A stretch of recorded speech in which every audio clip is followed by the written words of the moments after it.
Bismillahirrahmanirrahim. Saudaraku Siman, sebelum saya mulai juga, saya tentu berbicara bukan karena lebih tahu daripada Anda semua, tapi kita menjalankan firman Allah Subhanahu wa taala, "Wa dzakir fa inna dzikra tanfa'ul mu'minin." Saling memberikan peringatan karena peringatan bermanfaat bagi orang-orang beriman.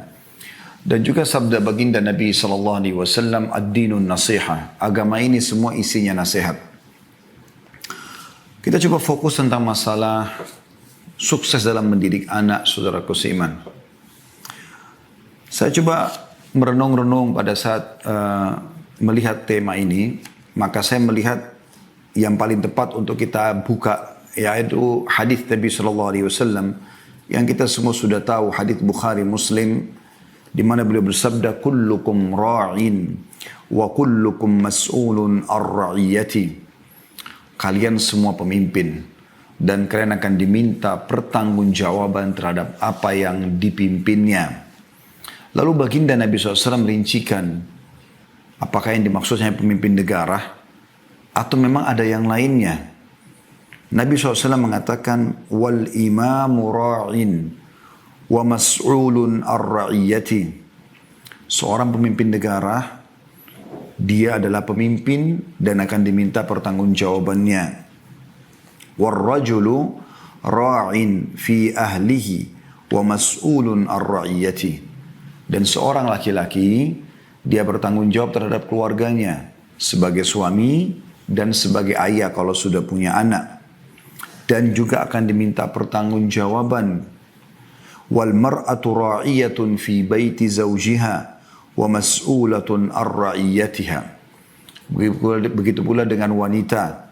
Dia adalah pemimpin di rumah suaminya dan akan diminta pertanggungjawaban dari apa yang dia pimpin. Rumah, penataannya, kerapiannya, makanannya, segala macam kebutuhan rumah. Begitu juga dengan anak-anak yang dititipkan di rumah oleh suaminya.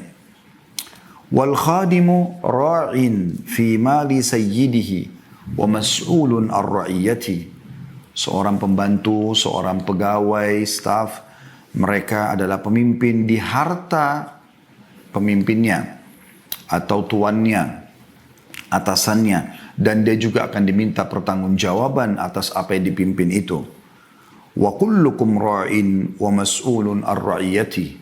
Maka sadarilah, kata Nabi SAW, kalian semua pemimpin dan akan diminta pertanggungjawaban dari apa yang kalian pimpin tersebut.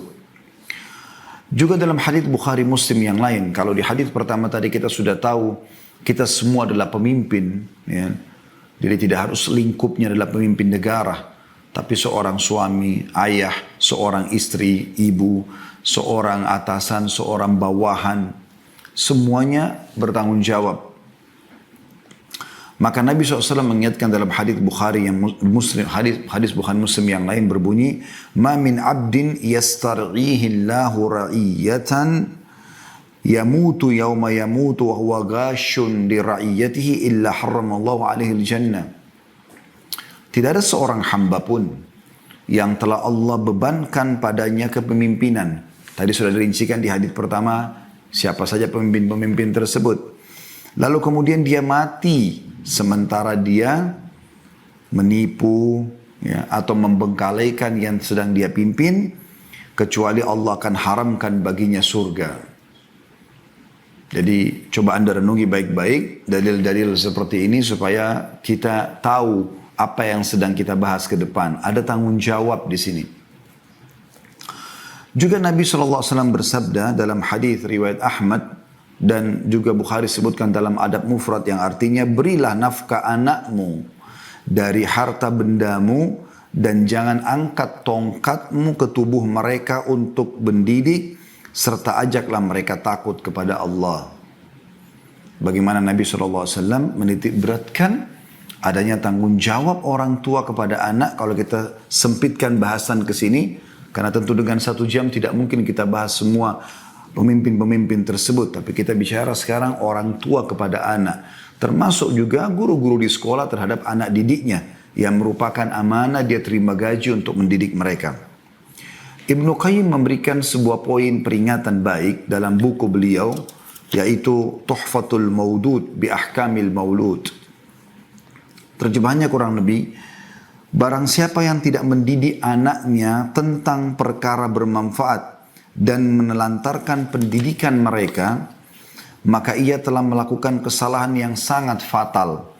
Kebanyakan anak rusak karena keteledoran dan kesalahan orang tua yang tidak mau mengajarkan anak-anak tentang pokok-pokok agama Islam. Sehingga mereka hidup dengan penuh penyesalan dan siang-sia. Maksudnya si anak tadi, begitu juga dengan orang tuanya. Mereka menyesal dan akan sia-sia waktunya. Mereka tidak menjadi orang yang bermanfaat.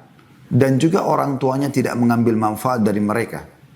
Sebagian orang tua, ada yang mencela anaknya atas sikap durhaka kepada orang tua. Maka anak bisa membalas mengatakan, wahai bapakku atau ibuku, engkau telah menyia-nyiakanku pada masa kecil, maka pada masa dewasa aku mendurhakaimu. Dan engkau menelantarkanku di masa kecil, maka aku menelantarkanmu ketika engkau menginjak masa tua. Ini kurang lebih teman-teman pembukaan daripada sukses dalam mendidik anak-anak.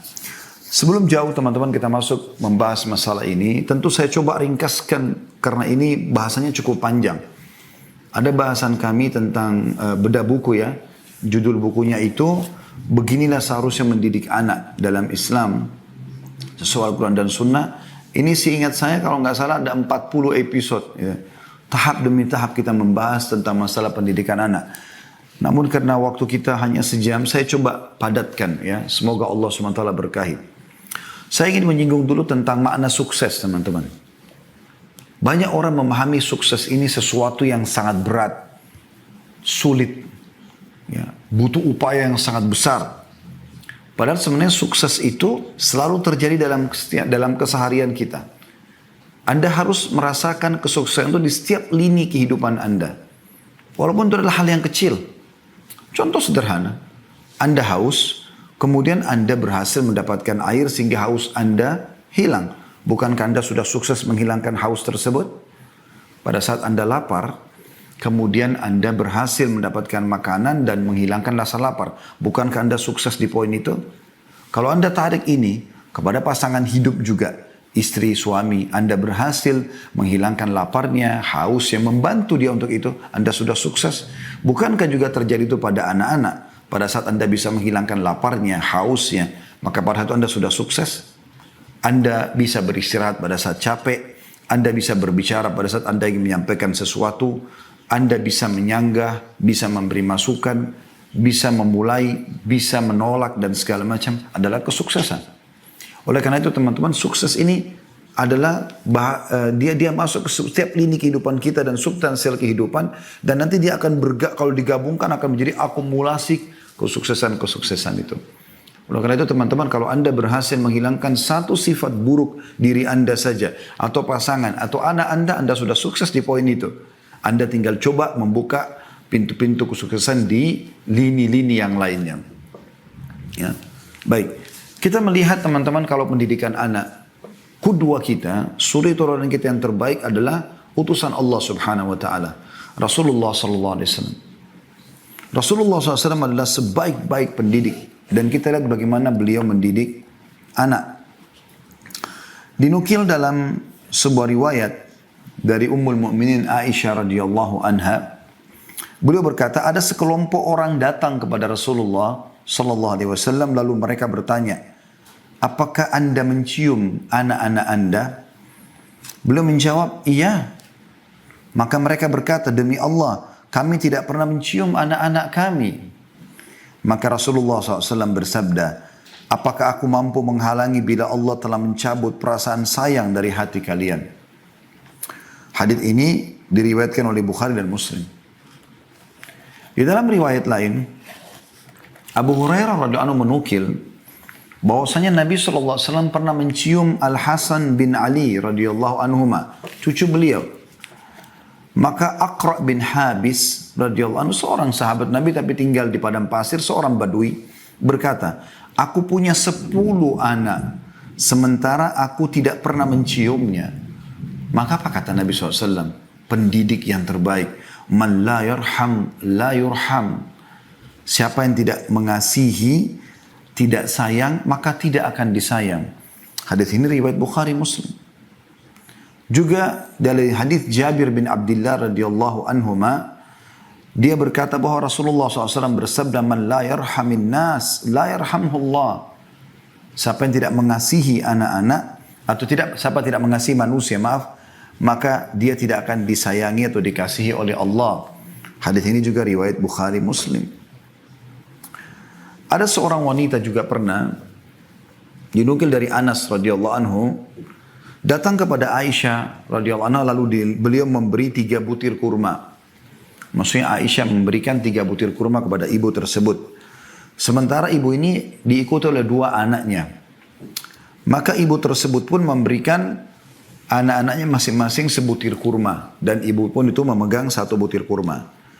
Sementara dia lagi asyik ngobrol dengan Aisyah, tiba-tiba kedua anaknya sudah menghabiskan kurmanya, lalu meminta lagi dari ibunya. Lalu ibu tersebut dengan penuh kasih sayang membelah 2 kurma yang dia belum makan, kemudian dia berikan kepada kedua anaknya. Maka kata Aisyah radhiyallahu anha, aku kagum dengan sikap ibu ini. Maksudnya dalam kondisi dia pun pengen makan kurma itu, tapi dia mendahulukan kedua anaknya karena kasih sayangnya. Kemudian dia menanyakan kepada Nabi SAW. Lalu Nabi SAW mengatakan, وَمَا يُؤْجِبُكَ مِنْ ذَلِكَ لَقَدْ رَحِمَهَ اللَّهُ يَا بِرَحْمَتِهَا صَبِيِّهَا. Kenapa engkau heran, hai Aisyah? وَمَا يُؤْجِبُكِ مِنْ ذَلِكَ. Apa yang membuatmu heran dengan itu, hai Aisyah? Sesungguhnya Allah telah merahmatinya karena kasih sayangnya kepada kedua anaknya. Dalam riwayat lain, Allah telah memasukkan dia ke dalam surga karena perbuatan itu kepada anaknya. Hadis ini riwayat Bukhari. Ini salah satu metode yang digunakan Nabi SAW, yaitu mendahulukan kasih sayang, perhatian. Nanti kita akan bahas insya Allah teman-teman sekalian tentang kriteria pemimpin yang terbaik atau pemimpin yang baik. Ya. Tapi ini kita sedang membahas bagaimana Nabi SAW betul-betul meluangkan perhatian khusus buat anak-anak. Di dalam sebuah riwayat disebutkan juga dari Abu Qatadah Al-Harith bin Rib'i radhiyallahu anhu, bahwasanya Nabi SAW pernah berkata, inni la aqumu ila salati wa uridu an utawwila fiha. Aku berdiri mengerjakan salat dan aku ingin niat memanjangkan bacaannya. Fa asma'u buka as-sabi fa atajawwazu fi salati karahiyata an ashukka ala ummihi. Lalu aku tiba-tiba mendengarkan tangisan anak di saf wanita, maka aku meringkaskan salatku karena khawatir nanti ibunya menjadi sulit, ya, atau merasakan kesulitan antara memilih salat dengan anak. Itu saking pentingnya bagaimana anak punya perhatian khusus gitu. Walaupun kita sedang ibadah kepada Allah subhanahu wa ta'ala. Juga Abu Qatadah menukil, dia berkata radhiyallahu anhu, Rasulullah SAW sholat berjamaah sambil menggendong Umamah, ya, anaknya Zainab. Zainab ini anak Nabi SAW radhiyallahu anhu ajma'in. Ketika beliau sedang sujud, Umamah diletakkan di depannya, lalu beliau pada saat berdiri menggendongnya kembali. Dan ini disebutkan oleh hadis atau oleh Bukhari. Juga Abu Hurairah radhiyallahu anhu menukil, dia berkata, saya mendengar dengan kedua telingaku dan melihat dengan kedua mataku bahwa Rasulullah SAW menarik kedua telapak tangan Al-Hasan dan Husain radhiyallahu anhuma, cucu beliau, meletakkan kedua telapak kakinya di atas telapak kaki Rasulullah SAW, lalu beliau bersabda, naiklah. Jadi sambil pegang tangannya Hasan dan Husain, lalu menyuruh keduanya naik dari telapak kaki beliau, terus saja menaiki, ya, sampai ke daerah dada Nabi SAW. Lalu Nabi SAW mengatakan, bukalah mulutmu, lalu beliau mencium keduanya. Ya. Lalu beliau mengatakan, ya Allah, cintailah keduanya karena aku mencintainya. Juga Abdullah bin Shaddad radhiyallahu anhu berkata, ketika Rasulullah SAW sholat berjamaah, tiba-tiba datang Al-Husain menaiki punggung beliau. Lagi sholat berjamaah, Husain cucunya datang dan naik ke atas punggung beliau. Sementara beliau sedang sujud. Lalu beliau memanjangkan beliau memanjangkan sujudnya hingga para jemaah mengira ya terjadi sesuatu.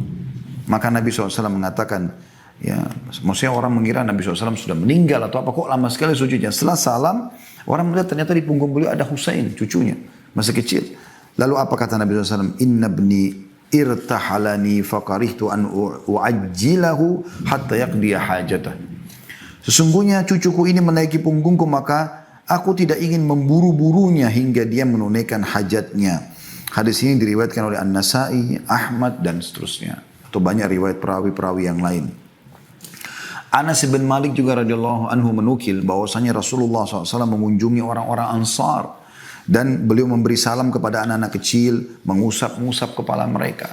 Sangat luar biasa penyayangnya dengan anak-anak, sehingga apapun nanti yang disampaikan diterima karena anak-anak merasa ada kasih sayang itu. Juga Abdullah bin Ja'far, tentu ini tadi diriwayatkan oleh An-Nasai dengan sanad sahih.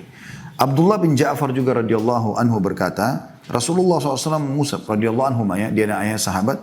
Ja'far ini kakaknya Ali bin Abi Thalib, lebih tua 10 tahun radhiyallahu anhum ajma'in. Kata Abdullah anaknya Ja'far, Rasulullah SAW mengusap kepalaku dengan tangannya.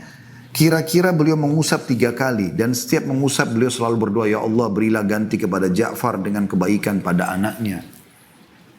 Dan hadits ini diriwayatkan oleh Ahmad dan Hakim dalam kitab Mustadrak dan dikatakan sahih. Dan kita tutup di bahasan ini teman-teman, di poin ini maksud saya yang sedang kita bahas tentang bagaimana Rasulullah SAW sebagai pendidik adalah riwayat Ibnu Asakir meriwayatkan dari Abdullah bin Ja'far juga radhiyallahu anhu, dia berkata, bila Rasulullah SAW datang dari pepergian, dari jihad, dari umrah, haji, beliau pada saat pulang, ya, beliau disambut oleh anak-anak kecil dari keluarganya.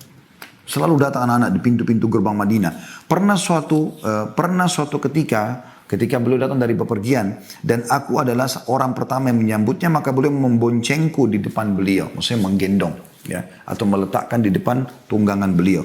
Lalu salah satu dari kedua anak Fatimah Hasan Husain datang, lalu Rasulullah SAW memboncengnya di belakang beliau hingga kami masuk Madinah bertiga dalam atau naik satu tunggangan. Hadis ini atau riwayat ini diriwayatkan Imam Muslim. Juga disebutkan mirip dengan riwayat ini bahwasanya Nabi SAW kalau datang dikerumuni oleh anak-anak kecil Madinah. Mereka datang, ya, kemudian mereka mengurumuni Nabi SAW. Lalu Nabi SAW menggendong dengan tangan kanan, ada yang dengan tangan kiri, ada yang bergelantungan di kaki Nabi SAW dan di punggung beliau SAW. Ya, saking disukainya sama anak-anak kecil. Kemudian beliau kalau sudah tidak mampu lagi mengangkat, masih ada anak-anak datang, beliau mengatakan kepada para sahabat, gendonglah mereka. Padahal beliau dalam keadaan kondisi letih datang dari safar. Bagaimana, ya, suri teladan kita Nabi SAW memulai mendidik anak dengan kasih sayang. Baik teman-teman sekalian, kita coba lebih dalam membahas masalah ini. Kita akan coba bahas kriteria pendidik teladan. Ini terjadi buat orang tua juga, buat tentunya teman-teman yang menjadi tenaga pengajar di sekolah, ya. Saya berharap Anda sebagai orang tua harus menyadari anak-anak tidak diberikan oleh Allah SWT kepada Anda, ya, kecuali memang sebagai amanah. Ingat itu. Dan Anda tidak punya pilihan sama sekali. Anda sebagai laki-laki hanya punya sperma, itu pun Allah yang ciptakan. Anda yang ciptakan sperma juga itu. Dan Anda perempuan hanya punya sel telur dan perut di tempat untuk menampung bayi tersebut. Kemudian lahirlah bayi tersebut. Kita bahkan tidak bisa pilih laki-laki atau perempuan. Kita tidak bisa memilih bagaimana alisnya, matanya, hidungnya, bibirnya. Kita tidak bisa milih semuanya. Tidak bisa ada yang kita pilih sama sekali. Maka ini teman-teman sekalian, sebuah pelajaran penting. Ternyata ini bukan milik kita. Allah SWT amanahkan. Ya. Maka ada sebuah tanggung jawab di situ. Dan ada sebuah peluang pahala besar di situ. Begitu juga Anda sebagai guru di sekolah. Teman-teman sekalian, lupakan masalah gaji. Coba nikmati pekerjaan. Apa yang sedang kita kerjakan. Saya juga kebetulan lama menjadi guru. Baik itu di pesantren ataupun di universitas menjadi dosen. Dan saya melihat tidak ada cara yang paling efektif untuk bisa memberikan informasi yang tepat kepada anak didik kita. Kecuali dengan kita menikmati pekerjaan tersebut. Kita ikhlas. Saya pribadi menjadikan mereka adalah aset-aset amal jariah saya. Saya berharap siswa di pesantren dulu ayah saya didik di Makassar, dan juga teman-teman mahasiswa dulu yang saya ajar di kampus, saya berharap mereka tidak keluar kecuali mereka akan menjadi amal jariah buat saya. Saya berusaha menukil itu dan saya tidak pernah pikirkan masalah gaji yang saya terima. Karena itu pasti akan datang. Dalam istilah para ulama, ya, kalau kau kejar akhirat, duniamu akan ikut. Kalau kau kejar dunia, akhiratmu akan luput. Maka coba nikmati itu. Sehingga Anda tidak pernah menghubungkan antara bagaimana mengubah karakter yang buruk dari seorang anak, bagaimana kita membentuk dia menjadi seorang tokoh atau orang yang baik, ya, dengan gaji yang Anda terima atau upah yang Anda terima. Bagi kita adalah ini amal jariah. Bagaimana saya bisa mengubahnya? Imam Syafi'i rahimahullah pernah punya seorang murid, teman-teman sekalian. Itu muridnya lamban sekali kalau dia memahami sesuatu. Maka Imam Syafi'i tahu masalah itu. Dan dia selalu duduk di belakang orang itu. Apa yang terjadi? Imam Syafi'i rahimahullah seorang pendidik yang luar biasa. Dia tahu bukan upah yang dia pikirkan. Tapi yang dia pikirkan adalah pahala yang dia bisa dapatkan. Maka dia biarkan seluruh muridnya keluar. Kemudian dia tahan anak tersebut. Lalu mulailah beliau mengulang-ulangi materi itu pelan-pelan. Sampai anak itu faham. Sampai pernah anak ini mengatakan, wahai imam, saya orangnya begini. Anda tidak usah buang-buang waktu buat saya. Kata beliau, tidak. Sampai kau memahami apa yang saya sampaikan. Saking luar biasanya kalau orang kejar target akhirat, pahala, ya bagaimana menjadikan orang ini depan saya sebagai aset amal jariah itu luar biasa. Mirip dengan alam dakwah ya. Kalau saya pribadi, saya tidak pernah melihat kekurangan seseorang atau pelanggaran agama yang terjadi padanya adalah sesuatu yang harus saya perangi. Tetapi saya melihat itu adalah aset amal jariah buat saya. Ada wanita belum berhijab kah? Ada orang belum sholat kah? Ada orang belum puasa kah? Ada orang punya kesalahan apalah dalam agama. Bukan untuk kita musuhi. Justru kita tersenyum. Menjadikan itu sebagai kesempatan kita. Jangan didahului oleh orang lain untuk memberikan nasihat kepada dia. Berapa banyak orang yang kita bengkalikan, tidak kita nasihatin, tidak kita luruskan. Ternyata dia mendapatkan hidayah dari orang lain. Dan orang lain itu yang mendapatkan pahalanya. Imam Abu Hanifah rahimahullah. Anda kalau belum tahu beliau salah dari 4 imam mazhab. Anda sudah tahu alhamdulillah. Dan beliau dikenal dengan imam. Imam itu kayak tokoh. Seperti tokoh mazhab ya. Itu menghafal minimal 500.000 hadis kalau saya tidak salah. Dan sekian banyak ya luar biasanya. Dan Imam Abu Hanifah itu sekarang mazhabnya umumnya diterapkan di Afrika, di Eropa, di India. Banyak menggunakan mazhab Abu Hanifah rahimahullah. Beliau itu mulai belajar agama, mulai lebih menekuni di umur 30 tahun lebih. Tapi bukan itu yang sedang kita bahas. Sebabnya adalah beliau pernah sholat di masjid. Kan? Beliau pedagang sutra di Irak. Kemudian beliau sholat di masjid. Pada saat beliau sholat ternyata cara sholatnya salah. Dan ditegur oleh orang di sebelahnya. Maaf tadi sholat anda salah, yang benar tuh begini. Misal begitu saja. Maka Abu Hanifah mengatakan saya pun malu. Masa saya di umur sekian masih salah sholatnya. Lalu beliau mulai mempelajari agama sampai menjadi tokoh madhab. Sekian juta orang sekarang mengikuti ajaran beliau. Ya, madhab beliau. Ya, yang dinukil tentang hukum fikih, tata cara sholat, puasa, dan luar biasa banyak yang lainnya.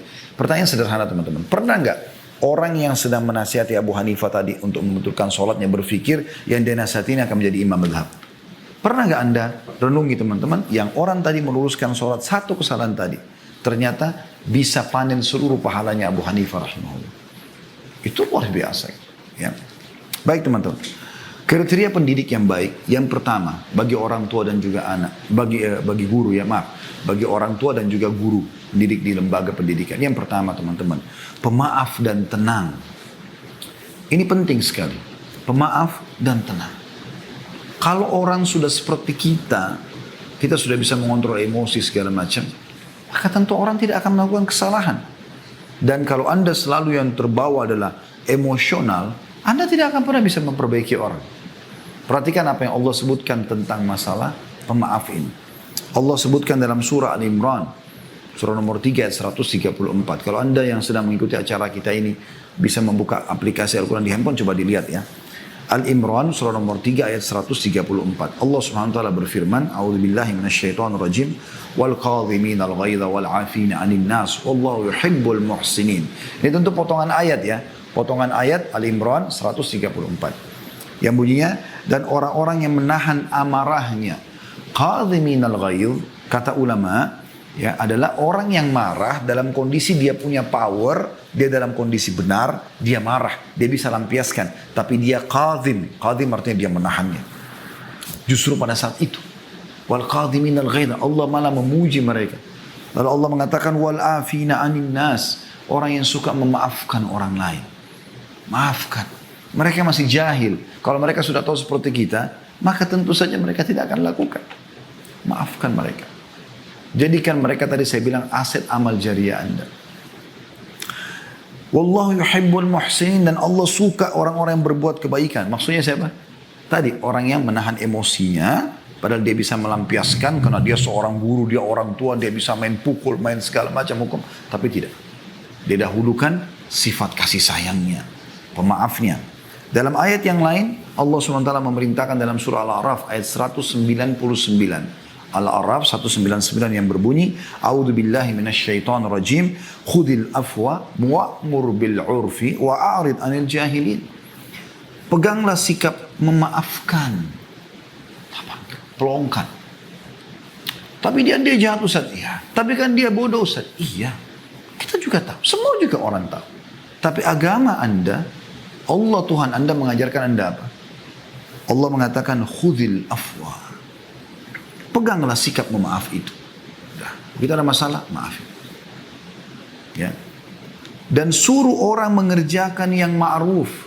Ajarkan mereka supaya mereka tidak salah lagi. Dan berpalinglah dari orang-orang jahil. Maksudnya jangan jadikan mereka sebagai teman, tapi luruskan kesalahan. Juga dalam surah Al-Hijr ayat 85, ya, Allah Subhanahu wa taala berfirman, A'udzubillahi minasyaitonir rajim, fasfahis safhal jamil. Maafkanlah mereka dengan pemaafan yang baik. Awet muda berhasil akan mendidik. Itu luar biasa. Mendidik. Saya dapat kisah tentang Syekh Sudais, Abdurrahman Sudais, Imam Masjid Haram. Sekarang sudah 60 tahun lebih umurnya. Hafizahullah, beliau hafal Quran. Kalau baca Quran, siapa yang tidak suka suaranya? Saya pernah ke hutan Afrika, hutan di Irian ya. Itu saya dengar masjid di sana tuh ada melantunkan tilawahnya Syekh Sudais. Saya sampai berpikir kalau Syekh Sudais tahu suaranya sampai di hutan-hutan Irian ditilawakan, mungkin beliau menangis gitu. Luar biasa gitu.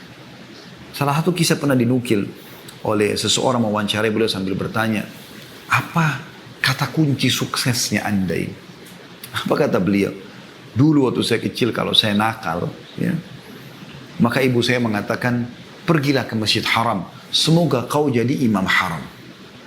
Ibunya lagi marah, bukan malah marah, tapi dia malah mendoakan kebaikan. Dia mengatakan, pergilah ke Masjid Haram. Artinya, sekarang ke Masjid Haram terserah mau buat apa di Masjid Haram. Kalau sholat ikut sholat, ada ulama ikuti halakanya, tapi secara umum pergilah ke Masjid Haram. Semoga kau jadi imam haram. Selalu itu yang dinukil. Sambil tersenyum beliau mengatakan, itulah rahasia saya bisa menjadi imam. Banyak orang jadi imam Masjid Haram, tapi siapa yang dikenal? Pilihan dihitung jari, termasuk beliau. Hafizahullah. Baik teman-teman sekalian, tentu ini bahasannya panjang, saya langsung masuk ke sifat yang kedua. Yaitu tadi pemaaf, yang kedua adalah lemah lembut dan menjauhi sifat kasar. Bedakan antara tegas sama kasar, beda ya. Tegas itu lakukan ini, jangan lakukan ini, itu tegas. Boleh tegas. Rasulullah SAW tegas di beberapa hal. Kalau memang itu sudah sampai pada pelanggaran agama misalnya. Tapi bukan keras. Keras itu mata melotot, tangan melayang, kaki menendang. Mulutnya kotor mengucapkan kata-kata yang luar biasa. Perhatikan bagaimana Aisyah menukil kisah atau riwayat bahwasanya baginda Nabi SAW bersabda, Inna allaha rafiqun yuhibbur rifqa. Allah itu lemah lembut, maha lemah lembut. Dan dia mencintai kelemah lembutan itu. Wa yu'ti 'alal rifqi ma la yu'ti 'alal 'unf. Dan dia memberi karena sikap lemah lembut sesuatu yang tidak diberikan kepada sikap yang keras. Artinya efek hasilnya beda. Lemah lembut dengan keras. Wa ma la yu'ti 'ala ma siwah. Dan juga segala sesuatu yang tidak diberikan kepada selainnya. Maksudnya selain lemah lembut. Apapun metode selain lemah lembut, maka akan efeknya beda dengan lemah lembut. Ya. Dan ini diriwayatkan, sudah disebutkan tadi oleh Bukhari. Ya. Atau dinukil sebelumnya ya. Kemudian Aisyah berkata juga, Nabi SAW bersabda, Idza aradallah bi ahlil bait, Idza aradallah bi ahli baitin khairan, adkhana alaihim rifqa. Ketahuilah, jika Allah menghendaki kebaikan pada satu keluarga, maka Allah akan memasukkan kepada mereka sikap lemah lembut. Hadis ini riwayat Ahmad, Bukhari, dan juga Al-Baihaqi. Jadi kalau di rumah anda ada lemah lembut, tutur kata yang santun, suami pada istri, istri pada suami, orang tua pada anak, anak pada orang tua, berarti Allah sedang menginginkan kebaikan buat rumah tangga anda. Ini luar biasa. Begitu juga dengan lembaga pendidikan tentunya. Ya. Kemudian dalam hadis yang lain kata Nabi SAW, Inna Allah rafiqun yuhibbur rifqa fil amri kullih. Allah itu maha lemah lembut dan dia mencintai kelemah lembutan dalam segala urusan. Ya, kalau anda tadi mengatakan, mungkin nggak kita pilih-pilih. Kata Nabi SAW, segala urusan. Kelemah lembutannya. Ini diriwayatkan juga sama oleh Imam Ahmad tentunya. Juga Ummul Mukminin radhiyallahu anha menukil bahwasanya Rasulullah SAW bersabda, ini maksudnya Aisyah Ummul Mukminin radhiyallahu anha, "Alaikum birrifqi inna rifqa la yakunu fi syai'in illa zanah wa la yunza'u min syai'in illa syanah." Bersikap lemah lembutlah, sungguhnya tidaklah kelembutan terdapat pada sesuatu kecuali akan membuatnya indah. Dan tidaklah dicabut dari segala sesuatu kecuali akan merusaknya. Diriwayatkan oleh Muslim. Ya. Disebutkan dalam hadis yang lain di poin ini ya, sikap yang kedua itu lemah lembut, yaitu hadis yang diriwayatkan Muslim. Kata Jabir bin Abdullah radhiyallahu anhu, Rasulullah SAW bersabda, "May yuhramil rifqa yuhramil khaira kullah." Siapa yang telah terharamkan ya, memiliki sifat kelemah lembutan, dia memang tidak ada dalam dirinya, semuanya melotot, semuanya kasar, semuanya emosional, maka dia telah diharamkan atau terharamkan dari seluruh kebaikan. Sifat yang ketiga, ya, yaitu penyayang. Ya. Penyayang ini artinya selalu ingin mendahulukan orang lain. Tadi kan lemah lembut ya. Penyayang. Dinukil dari Imam Bazzar meriwayatkan dari Ibnu Umar radhiyallahu anhu bahwasanya Rasulullah SAW bersabda, sungguhnya Allah tidak menyayangi orang yang tidak sayang kepada anaknya. Sesungguhnya Allah tidak menyayangi orang yang tidak sayang pada anaknya. Anak kandungnya, anak tirinya, anak didiknya. Demi zat yang jiwaku ada di tangannya, tidak akan masuk surga kecuali orang yang penyayang. Kami berkata, wahai Rasulullah, kami semua adalah orang-orang yang penyayang. Maka beliau SAW bersabda, seorang penyayang bukanlah yang menyayangi temannya semata, tapi menyayangi seluruh umat manusia.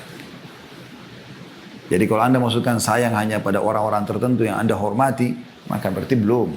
Yang dimaksud di sini adalah yang menyayangi semua manusia, apalagi anak, apalagi pasangan, apalagi orang tua. Ya. Dan ini dinukil dari Abu Ya'la di dalam buku beliau. Baik, tentu di sini teman-teman sekalian cukup banyak dalil-dalilnya, tapi saya cukupkan. Kemudian yang keempat, ketakwaan. Ya, ketakwaan. Artinya kepatuhan kepada Allah Subhanahu Wa Taala. Ini termasuk penting. Bagaimana kita kalau mau anak kita menjadi orang yang saleh dan saleha, anak didik kita menjadi begitu, kita harus lebih dulu takwa. Takwa ini maksudnya tunduk dan patuh kepada Allah. Dan ini perintahnya cukup banyak dari dalam Al-Quran. Di antaranya adalah firman Allah Subhanahu wa taala dalam surah Al-Imran 102. A'udzu billahi minasyaitonir rajim, ya ayyuhalladzina amanu taqullaha haqqa tuqatih. Al-ayat. Hai orang beriman, bertakwalah kepada Allah dengan sebenar-benar takwa, patuh. Gitu. Juga dalam surah At-Talaq, ayat yang sudah masyhur, ayat 2 sampai ayat 3. A'udzu billahi minasyaitonir rajim, wa may yattaqillaha yaj'al lahu makhraja. Siapa yang bertakwa kepada Allah, Allah akan memberikan solusi dari permasalahan hidupnya. Wa yarzuqhu min haitsu la yahtasib, dan akan memberikan rezeki kepadanya dari tempat tidak disangka-sangka, ya. Jadi bagaimana kita bertakwa kepada Allah Subhanahu wa taala, maka akan ada efek kepada anak-anak tersebut. Kita kalau bertakwa ini kayak mengerjakan perintah-perintah, meninggalkan larangan, anak-anak melihat maka mereka akan mencontohi masalah itu. Ibnu Abbas berkata, radhiyallahu anhuma, taatilah perintah Allah, hindarkanlah diri kalian dari perbuatan maksiat, maka dan perintahkanlah anak-anak kalian untuk berzikir, niscaya kalian akan diselamatkan Allah dari neraka. Mujahid berkata, bertakwalah kamu kepada Allah dan berwasiatlah kepada anakmu dan keluargamu agar bertakwa kepada Allah. Ini seorang tokoh tabi'in. Qatadah juga berkata, hendaklah engkau memerintahkan mereka berbuat ketaatan, melarang dari perbuatan maksiat dan menegakkan agama.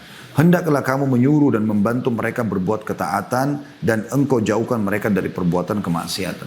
Sayang sekali betapa banyak sekarang orang tua justru menjerumuskan anaknya pada kemaksiatan. Dari kecil yang ditanamkan itu adalah musik-musik, yang diadakan adalah artis-artis yang non-muslim, yang dari kecil ditanamkan tentang kisah-kisah kartun yang khayalan, yang isinya berantem, ya. Ini sering saya bahasakan di pengajian, kalau teman-teman yang sudah pernah dengar tidak asing itu. Kalau yang belum dengar tentu mungkin agak kaget mungkin ya, tapi Anda coba renungi. Contoh kartun-kartun yang kita biasa suruh anak kita nonton atau biarkan nonton Tom and Jerry misalnya. Apa isinya? 20 menit atau setengah jam isinya adalah berantem antara kucing sama tikus. Apa yang terjadi kira-kira dalam kejiwaan anak kita pada saat mereka selesai nonton? Kalau Anda dudukkan dua adik kakak nonton kartun Tom and Jerry, setengah jam kemudian Anda tutup, Anda matikan, lihat apa yang terjadi. Mustahil mereka tidak berantem. Dan yang lebih bahaya lagi di situ, dinukil banyak sekali hal-hal yang berbahaya. Jatuh dari tangga, yang kena strom, yang ini seakan-akan tidak mati. Masih bisa lari-larian kejaran setelah itu. Kenapa Ustaz bisa tahu? Saya kok waktu kecil tahu, nonton kan. Dan saya, subhanallah, setelah belajar saya melihat, oh ini tidak boleh. Gitu kan. Khayalan. Berapa banyak kita selalu sibuk anak kita untuk menjadi tokoh-tokoh fiktif. Ya, ada Spiderman, ada Superman. Tidak ada orang-orang ini tidak ada. Tapi itu dilahirkan di khayalan anak-anak kita. Waktu dirilis film Spiderman pertama di Amerika, banyak sekali kisah kan, anak-anak diberikan orang tuanya baju, akhirnya ada yang jatuh dari apartemen, tapi nggak dinukil di berita karena takut nanti film ini nggak laku. Gitu. Anda coba telusuri itu. Karena memang dibuat khayalan, jaring keluar dari tangan segala macam, padahal tidak ada. Kan tapi bagus filmnya Ustaz, memang bagus. Kalau nggak bagus nggak akan laku. Tapi Anda bicara masalah pendidikan. Berapa banyak orang tua tidak menyadari masalah itu. Tidak ada ketakuannya. Tidak menanamkan hal yang haram. Dia nonton film-film barat, film-film action yang banyak mungkin ada ciuman, ada perempuan tidak pakai hijab, anak-anaknya duduk di sebelahnya sambil nonton. Anda jangan pikir anak-anak kalau sedang bermain tidak memperhatikan ya. Mereka sangat jeli, bahkan lebih jeli daripada kita. Saya pernah berbicara dengan istri di rumah. Kemudian setelah itu subhanallah anak ini diam. Setelah itu dia bicara, datang kepada seorang tamu di rumah, lalu dia ceritakan. Kalau ada cerita begini loh, padahal itu cerita. Dia pada saat itu diam. Ternyata dia sedang mencerna apa yang sedang kita sampaikan. Maka bertakwa kepada Allah SWT. Anda kalau lihat cuplikan ciuman di film, bagi Anda dewasa itu sudah maksiat kepada Allah, itu dosa, nggak boleh. Tapi sekarang kalau Anda lakukan, mungkin Anda dewasa, Anda minimal Anda akan mengatakan, oh itu cara orang barat. Maksimalnya Anda terpengaruh untuk melakukan juga perbuatan kemaksiatan yang sama kan. Tontonannya akan menarik kan gitu. Tapi anak-anak Anda apa yang terjadi? Oh ternyata kalau saya sudah dewasa saya harus begitu. Saya harus punya pasangan, saya harus punya begini dan begitu. Saya pernah bertamu di rumah salah satu kerabat. Kemudian ada tamu datang, kami duduk begitu. Terus tiba-tiba tamu ini kebetulan juga bawa anak kecil perempuan. Yang punya rumah ini punya anak kecil laki-laki. Setelah lama kita ngobrol, tiba-tiba orang tuanya mengatakan, mana si fulan, dia cari anak laki-lakinya. Kemudian dia berdiri, dia masuk ke dalam kamar, ditemukan anaknya laki-laki sedang di atas ranjang dia, menutup selimut dan anak tamu tadi yang perempuan itu ada di bawahnya yang sedang ditimpa oleh dia. Kira-kira dari mana anak ini menangkap? Oh, anak itu umurnya 3 tahun pada saat itu. Karena dia menyaksikan orang tuanya. Bertakwa kepada Allah Subhanahu Wa Taala. Harus hati-hati dengan masalah seperti ini teman-teman sekalian. Yang kelima, yang ciri yang baik adalah berdoa yang baik buat anak-anak. Ini penting sekali teman-teman sekalian. Tadi sudah contoh salah satu yang Syekh Sudes tadi ya. Bagaimana ibunya pada saat marah pun justru mendoakan yang baik. Pergilah ke Masjid Haram, semoga kau jadi imam haram. Dikabulkan oleh Allah SWT. Teman-teman, coba sekarang hindarkan kalimat negatif. Kamu nakal, sok tahu, kamu ini bodoh, atau apalah. Mungkin tidak asing bagi para pendidik dan juga para. Ini tidak baik sama sekali. Apa hasilnya? Apa yang Anda harapkan dari kalimat itu? Yang ada, dia makin merasa, oh iya saya bodoh, oh iya ya saya begini, oh iya ya saya begitu. Kan begitu, tidak mendidik sama sekali. Apanya? Kenapa nggak doakan kebaikan? Semoga Allah berikan kau hidayah. Semoga Allah berikan kau pemahaman. Semoga kau berubah. Semoga kau menjadi tokoh masyarakat. Semoga kau menjadi hafidh Quran. Semoga, kenapa nggak doa itu? Doa yang baik teman-teman sekalian. Karena doa ini mustajab, kita tidak tahu. Ya. Di dalam sebuah hadis, renungi baik-baik hadis ini teman-teman sekalian. Sabda Nabi SAW, La tad'u ala anfusikum, wa la tad'u ala auladikum, wa la tad'u ala amwalikum, la tuwafiku minallahi sa'atan yus'alu fiha ata'an, fayastajibu lakum. Janganlah kalian mendoakan keburukan terhadap diri kalian. Misal Anda lihat di cermin, kok saya jelek ya? Padahal ini ciptaan Allah. Anda cantik, Anda gagah. Walaupun Anda melihat itu jelek, itu ciptaan Allah Subhanahu wa taala. Kita cuma menunggangi badan ini kok. Ya kan? Jangan doakan keburukan. Naik mobil sedikit saja, ya, mogok mobil atau apa, sial. Apalah sial, apalah sial. Selalu gitu. Membodoh-bodohi diri, mendoakan buruk. Ini kan jadi doa semua. Untuk apa kalimat buruk keluar? Stop. Kalimat buruk berhenti. Kalimat baik saja. Ya. Jangan kalian mendoakan keburukan buat diri kalian. Jangan kalian mendoakan keburukan terhadap anak kalian. Kau ini nakal sekali. Menyesal saya melahirkan kau. Apalah kalimat-kalimat buruk. Dan jangan kalian mendoakan keburukan terhadap harta kalian. Tadi mobilnya siar, rumahnya, apa sih ini? Ini motor, gitu. Selalu dianggap remeh. Jangan sampai kalian bertepatan pada saat mengucapkan itu dengan saat dimana Allah bila diminta satu permintaan, dengan saat itu maka Allah mengabulkan. Maksudnya jangan sampai itu waktu mustajab. Ya. Dan ini dinukil oleh Bukhari dan Muslim. Dalam riwayat lain, jangan sampai malaikat melewat dan mengaminkan lalu terjadilah. Maka ini harus hati-hati teman-teman sekalian. Ya. Terutama para ibu-ibu, ya, lebih baik karena banyak interaksi sama anak, mungkin karena ayah banyak di waktu di luar rumah, maka mungkin mereka tidak melewati banyak hal-hal yang mungkin kita anggap tanda kutip pelanggaran-pelanggaran anak, jatuhkan gelas, jatuhkan piring, jatuhkan ini, apalah segala macam. Padahal itu mereka tidak tahu.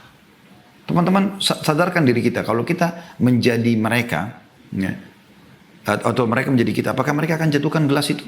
Kan tidak mungkin. Mana lebih Anda sayangi? Gelas yang pecah atau anak Anda? Kadang-kadang anak dipukul sampai memar hanya kena gelas. Gelas bisa Anda beli, anak nggak bisa. Ada seorang ayah baru beli mobil, bersihkan mobilnya, lalu kemudian anaknya datang pegang beberapa alatnya yang kebetulan atau tangannya belepotan gitu. Kemudian dipegang mobil yang baru habis dicuci. Karena marah diambillah satu besi yang dipakai untuk membuka ya atau memperbaiki mobilnya, dipukul tangan anaknya sampai patah. Akhirnya anak itu patah tangannya. Menangis-nangis, baru nyesal, bawa ke rumah sakit, dioperasi. Kenapa Anda lebih sayang mobil Anda daripada anak Anda? Bagaimana bisa? Mobil bisa dibeli, masih bisa dibersihkan lagi. Gelas masih bisa dibeli, sendok masih bisa dibeli. Berikan pendidikan agar mereka faham dan mereka akan juga mendidikkan itu kepada orang lain. Ya. Kalau ada orang-orang soleh yang temui, minta supaya didoakan. Ummu Sulaim radhiyallahu anha dalam sebuah kisah dinukil. Ini Ummu Sulaim ibunya Anas ibn Malik. Anda kalau baca Anas ibn Malik ini, Anas ini termasuk salah satu dari sekian banyak sahabat yang banyak menukil hadis. Di antaranya beliau nukil kisah ini. Beliau mengatakan bahwasanya Ummu Sulaim ibuku pernah berkata, wahai Rasulullah, Anas ini anakku menjadi pembantumu. Aku bawa supaya dia membantu kamu dan biarkan dia belajar, didik dia apa saja. Maka berdoalah kepada Allah untuk kebaikan. Untuk dia doakan kebaikan. Jadi minta agar Ummu Sulaim minta agar Nabi SAW doakan Anas kebaikan. Maka Nabi SAW doakan, Allahumma akthir malahu wa waladah wa barik fima a'taitah. Ya Allah, berikanlah kepada Anas harta dan anak yang banyak dan berkahilah apa-apa yang telah Engkau berikan kepadanya. Dalam riwayat Bukhari dari Anas bin Malik dikatakan Ummu Sulaim membawaku. Kata Anas bin Malik, ibuku Ummu Sulaim membawaku kepada Rasulullah SAW dan menutupi badanku dengan setengah tudungnya dan setengah selendangnya. Kemudian dia berkata, wahai Rasulullah, ini Anas anakku. Aku membawanya kepadamu untuk menjadi pembantumu. Biarkan dia tinggal sama Anda. Biarkan dia didik dengan cara Anda. Maka berdoalah kepada Allah untuknya kebaikan. Lalu Nabi SAW berdoa, Allahumma akthir malahu wa walada. Ya Allah, perbanyaklah untuk Anas harta dan anak yang banyak. Maka Anas menceritakan dirinya mengatakan, demi Allah, hartaku banyak melimpah dan sungguh anak cucuku sampai 100 orang pada hari ini. Jadi beliau menukil kisahnya gitu. Ini luar biasa gitu. Dan terlalu banyak kisah yang berhubungan dengan masalah ini. Intinya teman-teman, jangan pernah ya mendoakan kata-kata yang tidak baik. Harus dengan baik gitu kan. Harus dengan baik. Ya, termasuk juga memilihkan nama-nama yang baik. Ini masuk dalam nih, ya. Walaupun ini poin sendiri sebenarnya memilihkan nama yang baik ya. Kita bisa masukkan di poin yang ke 6 ya. Yaitu ya, memilihkan nama-nama yang baik. Nabi SAW menyuruh kita memilihkan nama-nama yang baik. Bahkan beliau menukar nama-nama buruk sahabat. Kalau memang maknanya buruk pada nama-nama yang baik. Dan beliau mengatakan, Ahabul asma ilallah, nama yang paling Allah cintai adalah Abdullah dan Abdurrahman. Ya. Kemudian Anda bisa pilih nama nabi-nabi, kalau anak laki-laki ya. Kalau perempuan Anda bisa, misalnya Adam, Hud, Saleh, Syuaib. Dan saran saya, Anda memilih satu nama saja. Kebiasaan kita di Indonesia ini, harusnya kita bisa mengubahnya. Seringkali satu orang namanya sampai 3 komponen atau 4 komponen. Gitu kan? Lebih baik dihindari. Anda lihat nama-nama para nabi satu. Adam, Hud, Saleh, Syuaib, Musa, Isa, Muhammad, dan seluruh nabi-nabi alaihi wasallam. Satu nama. Kalau kita Muhammad, Yusuf, Harun. Muhammad nabi, Yusuf nabi, Harun nabi. Siapa yang mau dipanggil nih? Kadang-kadang sudah nama bagus-bagus begini pun, ya, masih dipanggil dengan nama-nama ejekan. Nama-nama yang tidak baik. Gendutlah, inilah, itulah, apalah, segala macam. Dan itu dijadikan sebagai bahan olokan. Subhanallah. Ini bisa jadi doa buruk teman-teman sekalian. Namakan nama baik. Pernah Nabi SAW mau minum susu unta, mau disuruh perah susu unta, beliau mengatakan, siapa yang memerah buat kami? Ada satu orang berdiri mengatakan, saya Rasulullah. Apa yang terjadi? Nabi tanya pertama kali, namamu siapa? Ditanya namanya, maka dia mengatakan, Mur itu pahit. Maka kata Nabi SAW, duduklah. Nabi nggak mau diperahkan susu oleh orang yang bernama pahit. Kemudian Nabi SAW mengatakan, siapa yang memerah buat kami? Berdiri orang kedua. Nabi SAW tanya, siapa namamu? Dia bilang, Harb. Harb itu perang. Kata Nabi SAW, duduklah. Gitu kan? Lalu Nabi SAW mengatakan, siapa yang memerah buat kami? Maka yang ketiga berdiri mengatakan, saya Rasulullah. Nabi tanya lagi, siapa namamu? Dia mengatakan, Aish. Hidup maksudnya. Kata Nabi SAW, perahlah buat kami. Begitu luar biasa. Nabi SAW pernah lewat teman-teman di sebuah tempat, ada 2 gunung. Cuma lewat. Sebelum lewat 2 gunung ini harus dilewatin gitu ya. Maka artinya kebetulan akan lewat di situ. Nabi SAW tanya, siapa yang tahu nama atau julukan 2 gunung ini? Ada sahabat mengatakan, saya Rasulullah. Yang sebelah kanan, Fadih. Fadih itu pembongkar aib. Ya. Yang sebelah kiri, Mukhzi. Mukhzi itu penghina. Artinya orang di situ iseng kasih nama. Ini pohon ini, gunung ini. Padahal gunung itu tidak ada namanya sebelumnya. Tapi dikasih nama buruk. Apa yang terjadi? Nabi SAW suruh cari jalan lain. Nggak mau lewat di situ karena buruknya namanya. Perhatikan ini teman-teman. Luar biasa gitu ya. Kemudian yang ketujuh, lemah lembut dalam bermuamalah. Ini sebenarnya mirip dengan tadi ya, sifat dengan lembut ya. Tapi di sini yang tadi yang sebelumnya adalah lemah lembut di dalam perkataan ya. Kalau di sini dalam muamalah sebenarnya ya. Dalam muamalah ini disendirikan juga oleh para ulama. Artinya lemah lembut dalam bermuamalah ini atau oke, kita langkai saja ini, kita anggap sudah masuk dalam lemah lembut tadi ya. Kemudian kita masuk saja di poin yang ketujuh, yaitu menjauhi sifat marah. Langsung saja ke sifat marah ya, kita sudah cukupkan dengan tadi itu lemah lembutnya. Sifat marah teman-teman sekalian. Nah marah ini harus dikontrol emosi itu. Ya. Disebutkan bahwasanya Nabi SAW hanya marah kalau pelanggaran agama terjadi, itu pun marah beliau niatnya karena kebaikan. Tapi sering kali beliau menasihat, ada pernah sahabat datang mengatakan, ya Rasulullah wasiatkan saya, supaya saya hidup bahagia, tentram dunia akhirat. Kata Nabi SAW, la taghdab, jangan kau marah. Apalagi ya Rasulullah, la taghdab, jangan kau marah. Apalagi Rasulullah, la taghdab, jangan kau marah. 3 kali Nabi SAW mengatakan itu, dan itu disebutkan dalam hadis Bukhari dan juga Ahmad. Juga dalam riwayat Abu Darda radhiyallahu anhu bahwasanya Nabi SAW bersabda, la taghdab walakal jannah, jangan kau marah, kau akan dapat surga dengan itu. Nah, ini hadis diriwayatkan oleh Tabarani. Saya teringat anak saya, Uwais, hafizahullah, semoga Allah jaga beliau. Sekarang umurnya sudah 7 tahunan, anak laki-laki. Waktu awal saya masukkan di sekolah gitu, ada hafalan hadisnya gitu.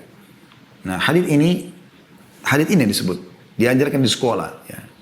La taghdab walakal jannah, jangan marah bagimu surga gitu. Jadi dia, kalau dia main sama adiknya mulai marah, dia sampaikan, ada hadis loh, la taghdab walakal jannah. Dan dia pernah bilang juga sama ibunya gitu. Pada saat ibunya sedikit mungkin marah dengan beberapa sikapnya, dia mengatakan, la taghdab walakal jannah, jangan marah bagimu surga gitu. Nah sekarang kami pun kadang-kadang bercanda sama dia. Kalau dia sedikit ada marah sama adiknya, wais, la taghdab walakal jannah, jangan marah bagimu. Dia tersenyum. Nah, ini satu hal yang luar biasa gitu kan. Jadi kita biasakan tidak terbawa dalam arus emosional itu. Baik teman-teman sekalian, kemudian selanjutnya yang ke-8 adalah bersikap adil. Ini juga penting dan tidak pilih kasih. Ya. Dinukil bahwasanya ada seseorang yang bernama Bashir radhiyallahu anhu, sahabat Nabi yang mulia. Dia punya beberapa orang anak, tapi ada satu anaknya namanya Nu'man. Nu'man ini sangat bakti dengan Bashir. lebih daripada saudara-saudaranya. Maka dia datang kepada Nabi SAW. Si Bashir datang, si Ayah datang mengatakan, ya Rasulullah, ini anak saya, Nu'man, saya mau kasih sesuatu dia. Maksudnya karena dia lebih bakti daripada saudaranya yang lain.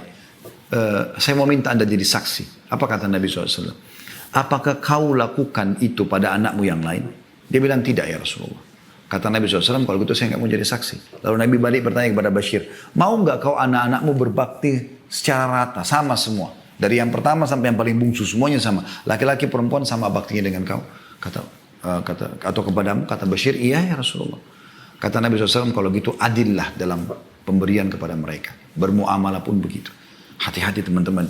Cium pun usahakan adil. Saya kadang-kadang subhanallah kalau mau terapkan ini, kalau anak-anak pada datang di rumah, saya kalau cium yang satu, saya langsung tanya pada istri saya, mana si fulan, anak kita yang lain. So saya datang saya ciumin juga. Takutnya nanti Allah hisap gitu loh. Saking hati-hatinya. Anas bin Malik berkata, ada seorang laki-laki berada di depan Nabi SAW, lalu putranya datang kepadanya. Lalu dia menciumnya dan mendudukkannya di atas pahanya. Anak laki-laki datang. Kemudian datang putrinya, anak perempuannya. Lalu dia dudukkan di hadapannya, dia tidak pangku. Maka kata Nabi SAW, kenapa engkau tidak menyamakan antara keduanya? Itu luar biasa ya. Berarti harus sama di sini. Nah beda antara warisan dengan hibah.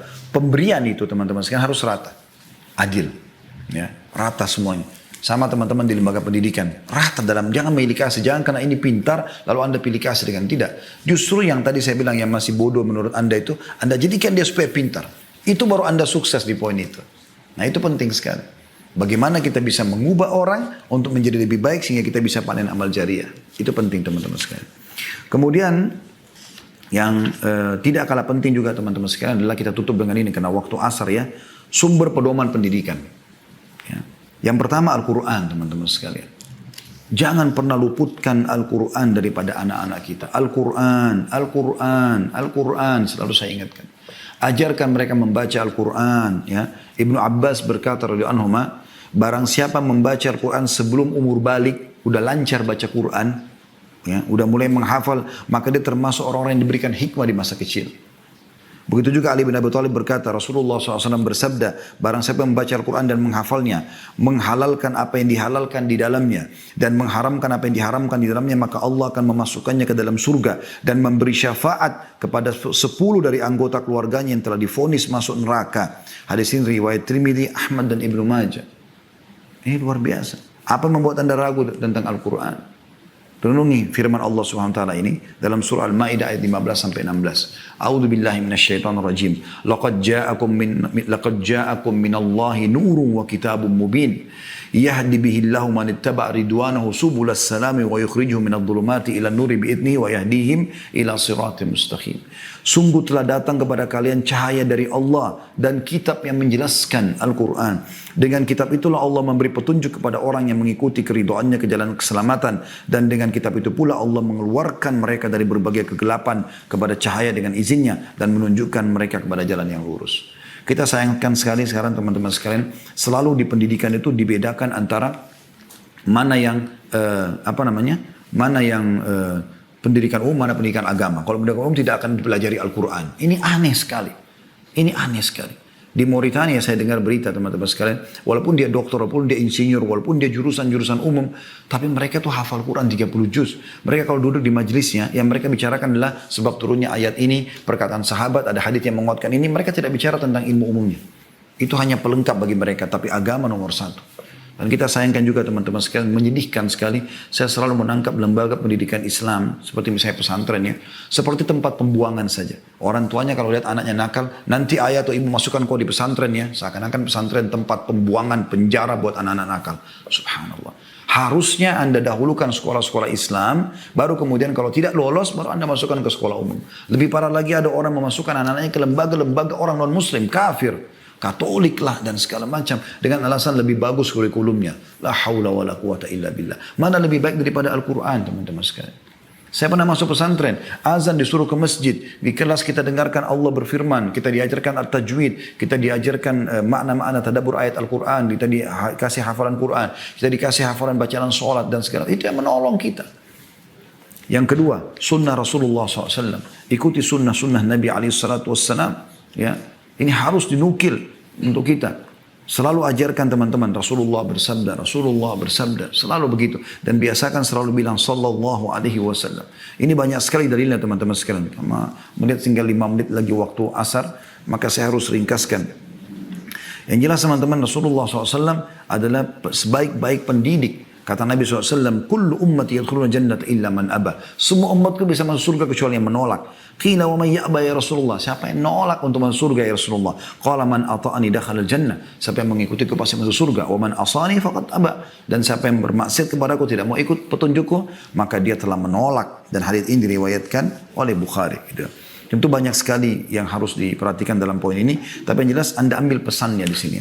Yang ketiga teman-teman adalah jalan para salafus salih. Nukil kepada mereka kisah-kisah sahabat, kisah-kisah Nabi. Ya. Kisah-kisah Nabi dulu, kemudian kisah para sahabat Nabi. Terlalu banyak pendidikan yang harus kita tanamkan dalam masalah ini. Ya. Nukil kisah para sahabat saleh. Ya, ini penting sekali. Kemudian yang terakhir teman-teman sekalian adalah biasakan mereka, setelah yang keempat ya, menghadiri majelis ilmu dan ulama. Selalu begitu. Imam Ahmad terbentuk menjadi pribadi yang luar biasa, itu dikarenakan ibunya luar biasa. Selalu menyuruh hadir di ulama sini, ulama itu, ulama ini. Dan akhirnya menjadi ulama adzab. Berapa banyak dipanen oleh ibunya. Gitu kan. Kemudian yang terakhir teman-teman sekalian, dan ini tidak kalah penting sebagai penutup adalah sandingkan dengan orang-orang saleh, lingkungan yang saleh. Anda sebagai orang tua punya hak untuk bisa melatih mereka atau membentuk mereka untuk berteman dengan siapa. Ya, lembaga pendidikannya, teman-teman bergaulnya, tempat mereka kumpul, maka itu harusnya orang-orang saleh. Dan itu Anda bisa temukan di masjid tentunya, di majlis-majlis ilmu, bukan di tempat lain.